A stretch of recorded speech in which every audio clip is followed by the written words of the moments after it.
22 फरवरी 1992 में भारत के शहर पंजाब के सिल्का गांव में पैदा होने वाला एक बच्चा जिसने आगे चलकर दाऊद इब्राहिम को भी टक्कर दे रखी है और आज उसने बाबा सिद्दीकी को भी कत्ल करवा दिया। चंद साल पहले उसने पॉपुलर सिंगर सिद्धू मूसेवाला को भी अंदर बैठकर कत्ल करवा दिया। आखिर क्या वाकई ही सुलेमान खान ने इसके किसी देवता को कत्ल किया है जिसकी इसके साथ इतनी बड़ी दुश्मनी है कि वो सुलेमान खान के साथ मिलने जुलने वाले को भी कत्ल करने पर मजबूर हो चुका है? जानिए इस वीलॉग में। अस्सलाम वालेकुम जी, मुझे अली रजा शराजी कहते हैं और आप ARS पाकिस्तान देख रहे हैं। उन लोगों का बेहद शुक्रिया जिन्होंने ये वीडियो देखने के लिए वक्त निकाला और उन लोगों का मैं रिक्वेस्ट कर रहा हूं जो इस चैनल को सब्सक्राइब किए बगैर इस वीडियो को देख रहे हैं, इस चैनल को सब्सक्राइब कर लें और बेल आइकन को हिट कर लें ताकि सबसे पहले नई आने वाली वीडियो का नोटिफिकेशन आप तक पहुंच सके। चलिए बाकायदा वीडियो का आगाज करते हैं। लॉरेंस बिश्नोई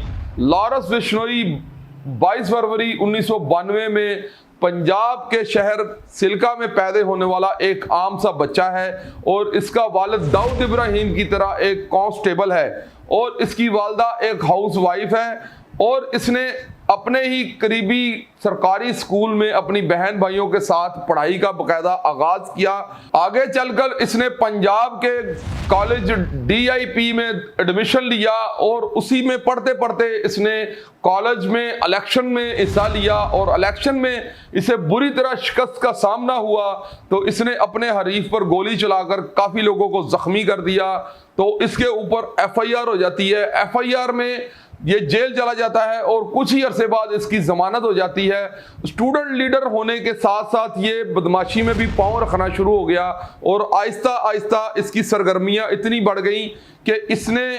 पंजाब के जितने भी वजीर और सफीर थे उनको अपने पांव के जूती की नोक पर रखना शुरू कर दिया।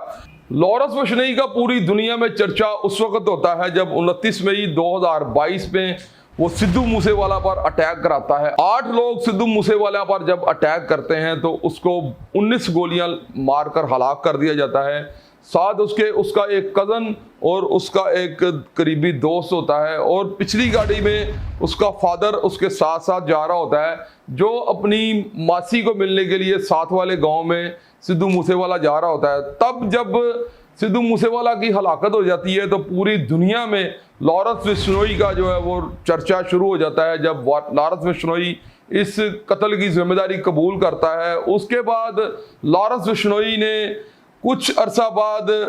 सलमान खान के घर पर भी गोली चलवाई। उसके बाद उसको फ़ोन कॉल की और उसको थ्रेट किया। लॉरेंस बिश्नोई और सलमान खान की दुश्मनी का आखिर राज क्या है? सलमान खान और लॉरेंस बिश्नोई की दुश्मनी को जानने के लिए हमें कुछ साल पीछे जाना पड़ेगा। ये मई 2018 का वाकया है जब सलमान खान एक फिल्म की शूटिंग के लिए लॉरेंस गांव में गए होते हैं और वहां पर शूटिंग के बाद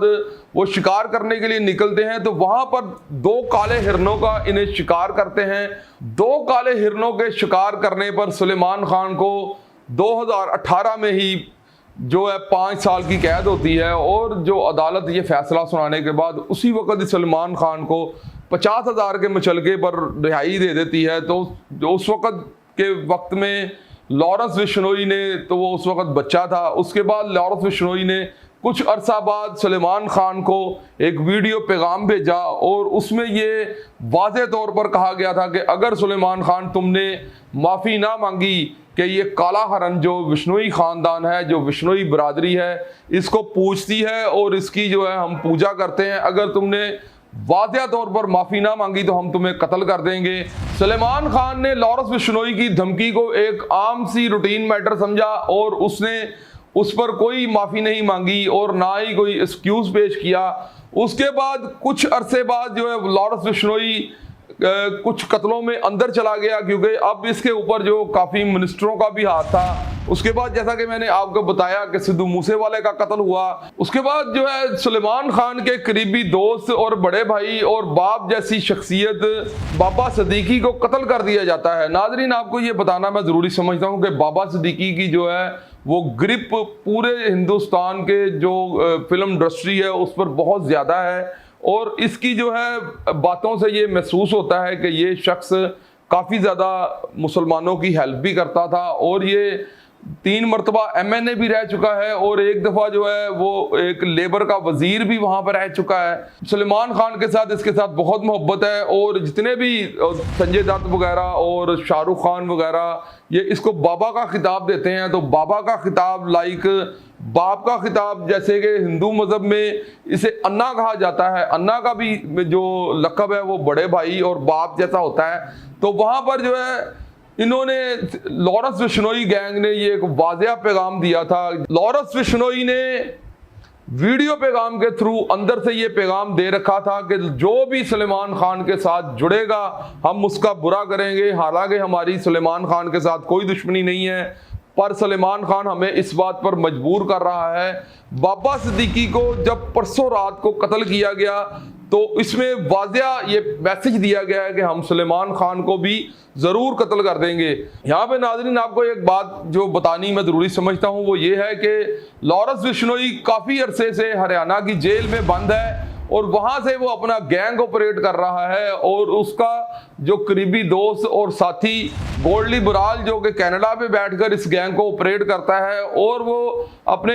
निजी चैनलों के इंटरव्यूज़ में ये कहता है कि हमारे पास तकरीबन 5000 से ज़्यादा शूटर हैं जो हमारे मुकदमेवार हैं और पूरी दुनिया में हमारा जो गैंग है वो हम फैला हुआ है। और वो दाऊद इब्राहिम को एक समझ लें टटपुंजिया और एक आम सा बंदा कह रहे हैं कि वो दाऊद इब्राहिम को कुछ भी नहीं समझ रहे। और ये इतना बड़ा गैंग है और ये इतना मुतर्रिक गैंग है कि जब सिद्धू मूसेवाला कत्ल केस में इसके ऊपर FIR लॉन्च होती है तो उस वक़्त के जो होम सेक्रेटरी होते हैं वो ये ऑर्डर करते हैं कि लॉरेंस बिश्नोई को कोई भी जेल से दूसरी जेल ना शिफ्ट किया जाएगा और ना ही इस पे कोई जेल से निकालकर कोई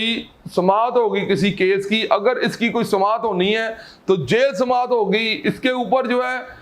उस वक़्त के और आजकल के वजीरों के हाथ हैं और लॉरेंस बिश्नोई जो है वो इस वक्त भारत का इतना बड़ा डॉन है, इसे आप अंडरवर्ल्ड डॉन कह सकते हैं। पाकिस्तान में मैंने ऐसा कोई अंडरवर्ल्ड डॉन नहीं देखा। पाकिस्तान में अगर कोई शख्स अंदर बैठ के किसी को फोन पर अगर धमकी भी दे दे तो उसका तो किला कुमा कर देती है पाकिस्तान की पुलिस। तो इसने इतना बड़ा शख्स जिसका नाम बाबा सिद्दीकी है जो कि सलमान खान का भाई और बाप माना जाता है, इसको सरेआम कत्ल करवाने के बाद इसने उसकी जिम्मेदारी भी कबूल की और ये कहता फिर रहा है कि मैंने इसको कत्ल करवाया, जो उखाड़ सकते हो उखाड़ो। लॉरेंस बिश्नोई की जानब से 3 शूटरों को बाबा सिद्दीकी पर सैटरडे नाइट पर हमला करने के लिए भेजा जाता है, जिसमें करनैल सिंह फ्रॉम हरियाणा, धर्मराज कश्यप और तीसरा शूटर जो भागा हुआ है उसका नाम शिव नारायण बताया जा रहा है। और ये बाबा सिद्दीकी पर उस वक्त अटैक करते हैं जब वो अपने बेटे की किसी ओपनिंग सेरेमनी में हिस्सा लेने के लिए वहां पर जाता है। ये गाड़ी से उतरते साथ ही इस पर अटैक करते हैं और पुलिस वाला जो एक बाबा सिद्दीकी को मिला होता है उसकी आंखों में मिर्ची डाल दी जाती हैं तो बाबा सिद्दीकी को फायर लगते हैं तो उसको करीबी लीलावती हॉस्पिटल में दिखाया जाता है और कुछ देर जख्मों की ताब ना लाते हुए सैटरडे नाइट 11:30 बजे बाबा सिद्दीकी अल्लाह ताला को और खालिक हकीकी से जा मिलते हैं। और उसके बाद अगले ही दिन बड़ा कब्रिस्तान जिसको बताया जा रहा है उसकी जो आखिरी तदफीन है वो होती है और बड़े उस वक़्त के जो भारत के MPA MNAs और जो जैसे कि उनकी जो होती हैं रस्मात उसके मुताबिक बड़े बड़े ऑफिसरों ने आके उसे सुपुर्द खाक किया है। अब सोचने वाली बात नाज़रीन ये है कि ये जो गोल्डी बरार और लॉरेंस बिश्नोई है ये पूरे दुनिया में अपनी धाक जमाए बैठे हैं और ये बड़े वसूख के साथ ये दावा करते हैं कि पूरी दुनिया में हम जो है वो दहशतगर्दी कर सकते हैं और हम जहाँ चाहें वहाँ पर अटैक करवा सकते हैं। और इसके भारत से लेकर कनाडा तक के ये राब्ते हैं और कैनेडियन जितने भी जो सिख बरादरी के लोग हैं वो इनसे काफ़ी खफा हैं क्योंकि ये खुद जो बिश्नोई एक हिंदू बरादरी से ताल्लुक़ रखने वाला एक लड़का है जो कि बिल्कुल खिलाफ है खालिस्तान बनने के और जितने भी खालिस्तान तहरीक में सिख शामिल हैं उनके खिलाफ है और ये उनको भी टारगेट करता है और दाऊद इब्राहिम के खिलाफ भी काफ़ी ज़्यादा प्रोपोगंडा करता है। और ये दाऊद इब्राहिम को तो ये एक बड़ा मामूली सा अपने जब इंटरव्यूज़ होते हैं इनके लॉरेंस बिश्नोई के और गोल्डी बरार के तो वो इसे ये चर्सिया वर्सिया के नाम से कहते हैं कि ये कोई होंगे कोई चरसी वर्सी। नाजरीन, ज़ियाउद्दीन सिद्दीकी अल मारूफ बाबा सिद्दीकी का छोटा सा इंट्रोडक्शन आपको देते चलें। ज़ियाउद्दीन सिद्दीकी अल मारूफ बाबा सिद्दीकी जो है वो पूरे रमज़ान में अफ्तार पार्टी रखते हैं और बॉलीवुड के तमाम तर जितने भी आर्टिस्ट सितारे हैं वो वहाँ पर आके अफ्तारी करते हैं। चाहे कोई मुसलमान है चाहे कोई हिंदू है, वो उसी रस्मों रस्मात के जो है तहत जो है रमज़ान में अफ्तारी भी करते हैं और सहर का भी एहतमाम करते हैं। और ये लॉलीवुड में इतनी बड़ी ग्रिप रखते हैं कि शाहरुख खान और सलमान खान जो थे 5 साल में आपस में नाराज़ थे, तो बाबा सिद्दीकी ने एक मरतबा अपने ही घर में अफ्तार पार्टी में इन दोनों को इनकी सुलह करवाई और दोनों को अपने दोनों हाथों से पकड़ा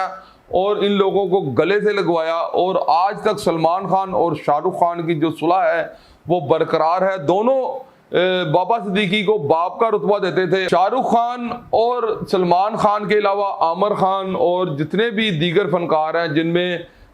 संजय दत्त भी शामिल हैं, इन्हें बड़ी इज्जत और बड़ी रिस्पेक्ट देते थे। और इनके बेटे ज़िशान जो कि अभी MNA हैं और रुकने कौमी असम्बली भी हैं, उनके बाप को मर्डर कर दिया गया है। अब देखते हैं कि ये जो सारा सिनेरियो है इसमें जितनी भी भारत की जो पुलिस है और दीगर जितने भी इदारे हैं उनके मुंह पर लॉरेंस बिश्नोई और गोल्डी बरार की तरफ से बड़ा करारा मुंह पर थप्पड़ मारा गया है। और मुंह पर थप्पड़ मारना तो एक तरफ रह गया, उसके ऊपर ये बहुत बड़ा एक चैलेंज है उनके इदारों के लिए और उनकी जो लॉ एंड ऑर्डर और पुलिस की जितनी भी एजेंसियां हैं उनके ऊपर ये बड़ा सवालिया निशान है कि ये एक जो क्रिमिनल आदमी है वो अंदर बह के ऐसी एक्टिविटीज़ कर रहा है जिससे कि वो MNA के बाप को और जो साबका MNA भी और वजीर भी रहा और 3 बार लगातार मैंने बताया कि MNA भी रह चुका है, उसको कत्ल करवा देता है और किसी को कुछ भी नहीं समझता। तो इसके लिए ये एक वाज़ेह मैसेज उसने वंस अगेन जो है वो सलमान खान को दिया है कि तुम अपनी एहतियात करो। हालांकि सलमान खान के बारे में बताया जाता है कि उसको काफ़ी ज़्यादा पुलिस प्रोटेक्शन दी गई हुई है,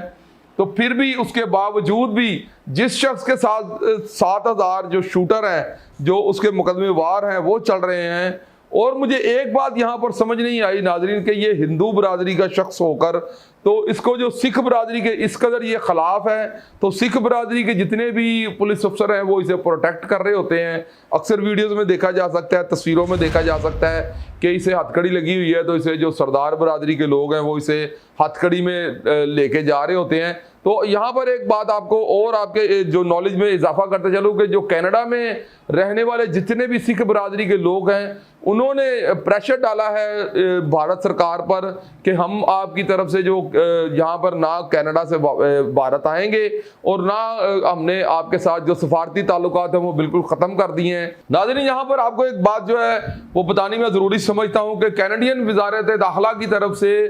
भारत को वाज़ेह पैगाम दिया गया है कि हम आपके साथ कोई भी सिफारती ताल्लुकात नहीं रखना चाहते। इससे पहले भी जब ये सिद्धू मूसेवाला का केस बना था तो तब भी इन्होंने ये इनके साथ सिफारती ताल्लुकात कनाडा ने ख़त्म कर दिए थे। नरेंद्र मोदी ने जाके उसके बाद कनाडा के सदर के साथ काफ़ी ज़्यादा